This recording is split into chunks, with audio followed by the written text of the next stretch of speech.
Hello and welcome to What We Know, a series dedicated to exploring the history of some of Australia's most legendary YouTubers, who both shape and influence the platform. Here we look to bring you everything we know about these individuals and explore their rise to popularity and journey after said rise, as well as their lasting influence on Australian YouTube culture, and the path they have chosen to follow after achieving their rise.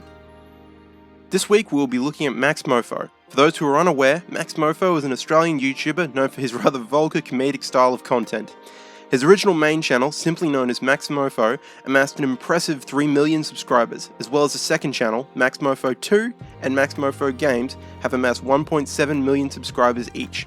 Max's other channels, Maxmoefoe Pokémon and Cold Ones, have both amassed 1.5 million subscribers. As a rather well-known user of the platform, Max has developed a reputation as one of the most prominent users to originate from Australia. And as a user who has operated on the platform for as long as he has, his content has evolved into an interesting roadmap of a career spanning several channels and changes throughout. We will explore how Max went from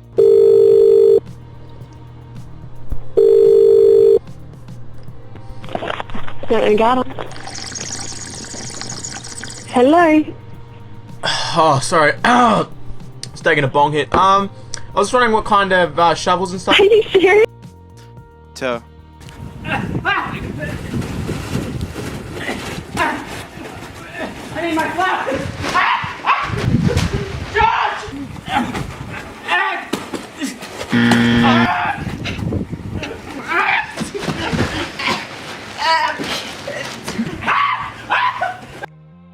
then to At one. What means the most to you that you would consider doing a tattoo for? Cigarettes. Would you just get a huge cigarette on your back all the way out like a Steve-O tattoo? What about a cigarette giving the thumbs up? Yeah. I would do it, yeah.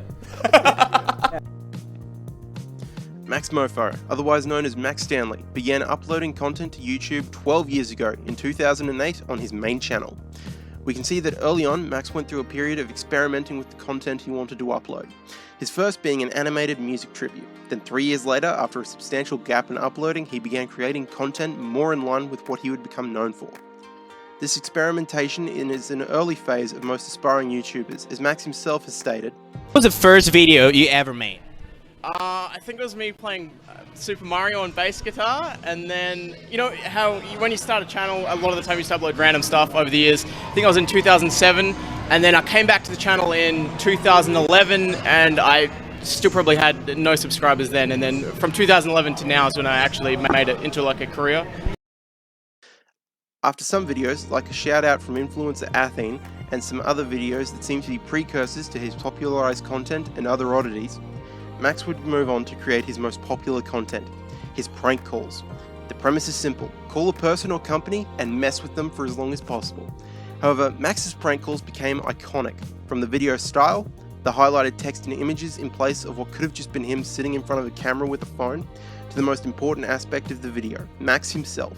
I need you to repeat after me. Okay. Lord Jesus Christ, Lord Jeebus Christ, I choose now, under your grace, I want to be the very best, I choose now, under your grace. like no one ever was. Are you going to repeat after me, or you want to do your own thing? Sorry, Father, go on. I choose, under your grace, I choose now, under your gravy. grace, Grace.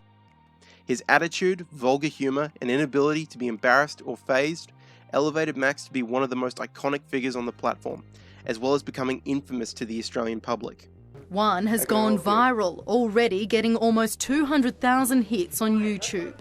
Lord of the Dings? Yeah. That is a horrible name. His content would also expand into his challenge videos, which often involved him consuming a large amount of some kind of food or drink and suffering through the after effects on camera. Oh, fuck!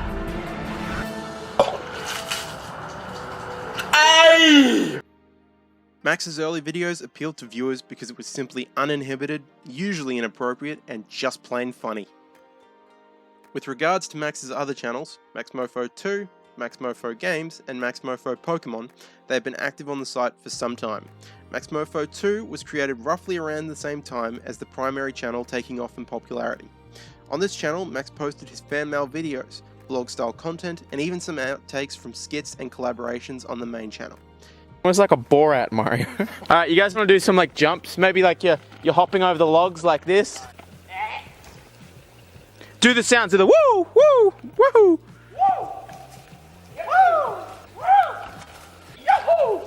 Maxmoefoe Games was his gaming channel, in which he uploaded gaming content ranging from playthroughs to shorter clips and anything else game related he was interested in. Maxmoefoe Pokémon was created 1 year after his content became popular and is dedicated to Max's favourite property, Pokémon, revolving around his love of the Pokémon franchise, collecting cards, and generally sharing his love of the franchise. During this time period, Max also began collaborating with other content creators. He had a brief collaboration with an Australian-based channel named Children of Poseidon. Where you been?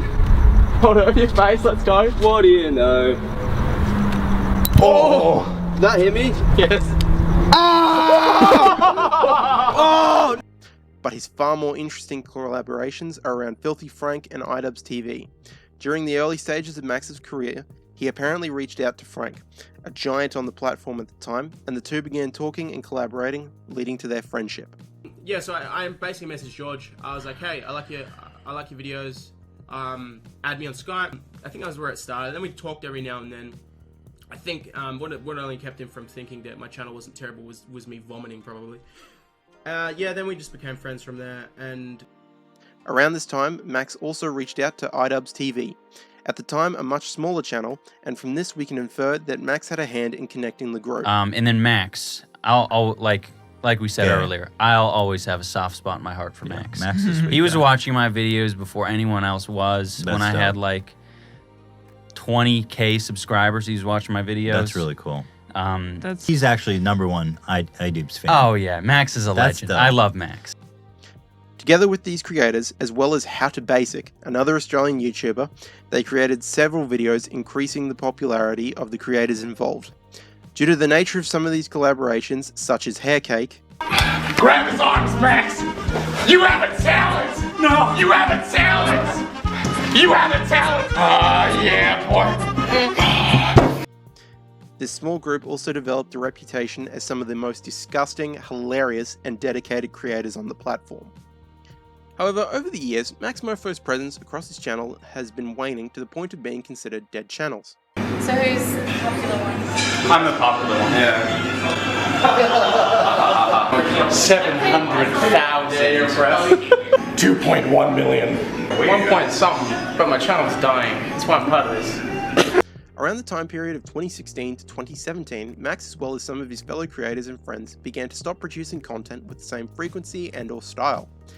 In the case of some creators like FilthyFrank, who had abandoned their old channel completely and changed careers due to changing interests and health issues, or iDubbbz, who had to leave behind some of his popular video series such as Content Cop due to new regulations regarding cyberbullying, considered violent and dangerous under tighter guidelines. Max had a far more different reason for his content stopping. Let me ask you a question. Why don't you like uploading on Maxmoefoe 1? Lazy brain. No. Yeah. It's been 2 years. I need to do something way better than this. Yeah, exactly. But they're coming. I keep saying that. Good shit. One day. According to Max, there was a period in his career where he simply didn't feel like making content for these channels. What this reason is, we can only speculate. However, Max was still appearing in the collaborative videos on other channels, but the problem seemed to be about producing his own content, and the longer this period grew, the greater Max felt his return needed to be, resulting in a channel that has not had content uploaded in 4 years. While Max hasn't been active on his original and second channels for some time, 4 and 1 years respectively, he still holds a presence on the platform. His Pokemon channel still remains active to this day, and his gaming channel has had uploads within the last year. Max's most prominent work right now is as co-host on his friend Chad Roberts, known as Anything for Views channel, Cold Ones. Chad was a featured personality in some of the previously mentioned collaborations who did not produce his own content at the time. Together they run the talk show / podcast, interviewing guests, producing videos of themselves, and generally behaving as they usually do. Let's just see how flammable this one is. It's flammable because I think its prime use is for lighting fires. Its secondary use is for drinking. This channel has amassed 1.5 million subscribers and seems to consistently reach over 600k in views per video, usually entering millions. While Max appears to be quite happy where he is now, he will always be remembered by his fans as one of the first greats on this platform, and we cannot wait for that triumphant return he spoke of. And that is what we know about Maxmoefoe. I'd like to thank you for watching this far and giving this video a chance. If you enjoyed this video, please be sure to like, comment and subscribe, as we'll be bringing you more on what we know soon. Thank you.